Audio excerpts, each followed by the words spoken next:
Sprint brings you an inside look at the chase for the NASCAR Sprint Cup on the Now Network.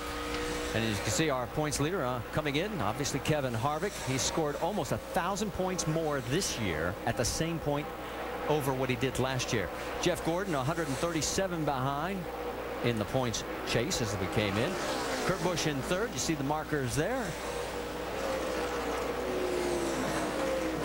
And the top speed right now, Juan Pablo Montoya at 207 miles an hour. And for more NASCAR stats, in-car audio, and live race radio, check out NASCAR Sprint Cup Mobile at sprint.com/speed. And with 46 to go, want to talk about speed? Rusty, you had an observation? Oh, I keep watching Montoya, guys. I mean, his car is not handling as good as Greg Biffle's right now. I heard him patting the throttle coming off of turn 4. Something was going on with the car, loose, tight, something like that. And this last time by, Biffle outrun Montoya by almost a half of a second. So Biffle's not out of this thing by a long shot. I think Montoya's not exactly where he wants the car right yet.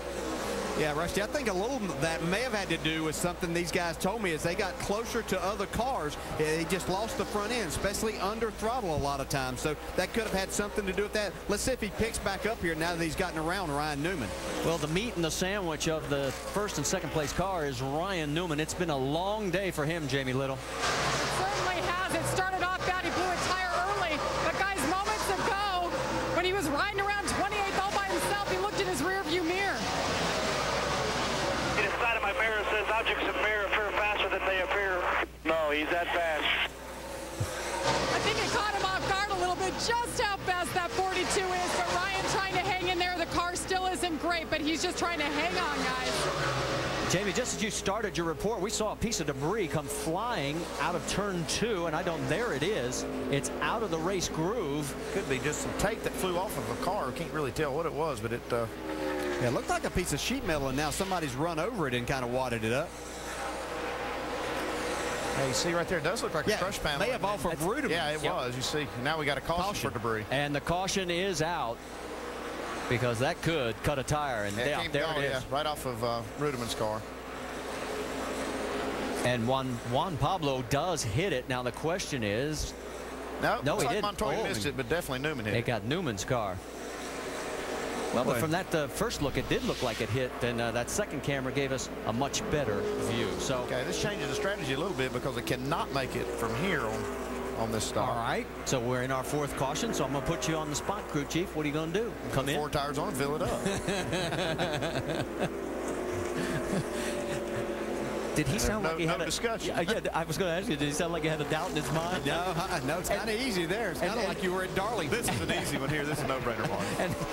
And you're nodding along saying, yeah, I'm that driver and I want those tires. Yeah, absolutely. You know, and Ryan Newman, unfortunately, there, it just hasn't been his day. It started out unfortunate for him. If he could have just held on there, he could have just been 1 lap down. But he has really came about 2 laps too late. He's fought all day trying to get those laps back.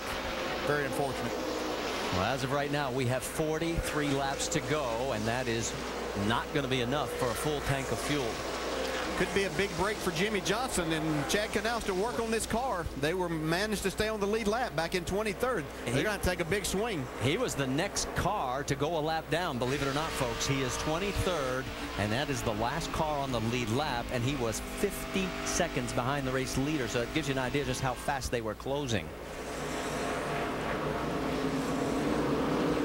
Find out if anybody does stay out. This is definitely going to be a critical stop for people making adjustments because this track has been changing, like I said, all day, and you're really not going to get a lot of opportunity to change it, and here's a real critical point of that. Well, our fourth caution here ended a green lap stretch that was 48 laps in length. If you're wondering about the fewest cautions ever at the Brickyard 400, it was 1 back in 1995 when Dale Earnhardt won. The record for the most is 13. So as the pace car brings him on around, we wait to see exactly. And you wouldn't gamble with 2 tires here, would you? I wouldn't. Absolutely not. I'd get 4. But, you know, there's some guys back in the back maybe trying to steal some track position. Could try it. Well, you can see all the front runners are coming in, so Jamie Little will send it your way first.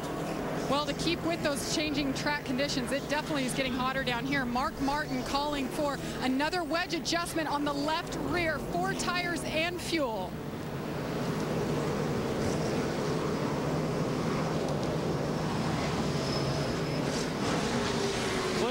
Said they had taken the air pressure back out in the car and gotten loose. They're going to put 4 tires on and change the air pressure in the left front. How about Greg Biffle, Dave?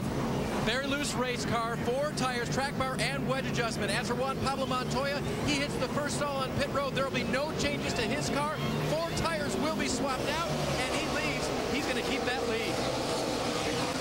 There you see the race off pit road. Montoya, boy, everybody holds station through the top 5. Kyle Busch picks up 1, and remember the mess he was in lap 1, and here he is coming out in 6th position. Mark Martin drops a spot. Carl Edwards, the big winner, as he picks up 4 coming off pit road.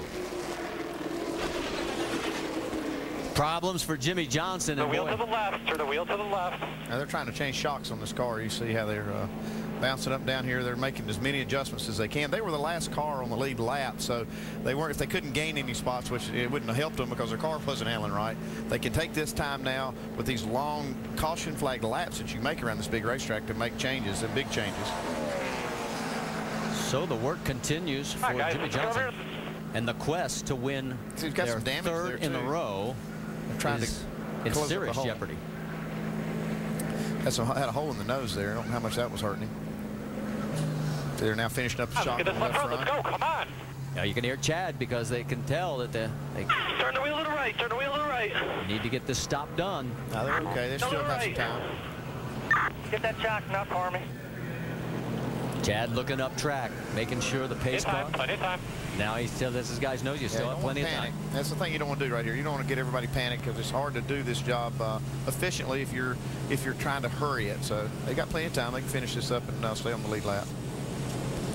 Yeah, you see the cars coming, but they can still get out right here. Tire on there. Turn the wheel to the left. Turn the wheel to the left. Get the tire on there. Hurry up. Hurry Now up. I'm getting nervous. Now he's getting nervous. Now I'm getting nervous. It's still up. Now I'm real nervous. Yeah, they've lost a lap. Yeah, and now it's too late. Too late. Forget it. Yeah. Just stop. Just make sure we get the splitter fixed. We're already lap down. Make sure we get the splitter fixed. And Wow. you can Now you hear, got plenty of time. you can hear the disappointment in Chad Knaus. Where agony on one end of pit road to the excitement of the other. There is Juan Pablo Montoya first off. And there's his pit crew saying, go get him.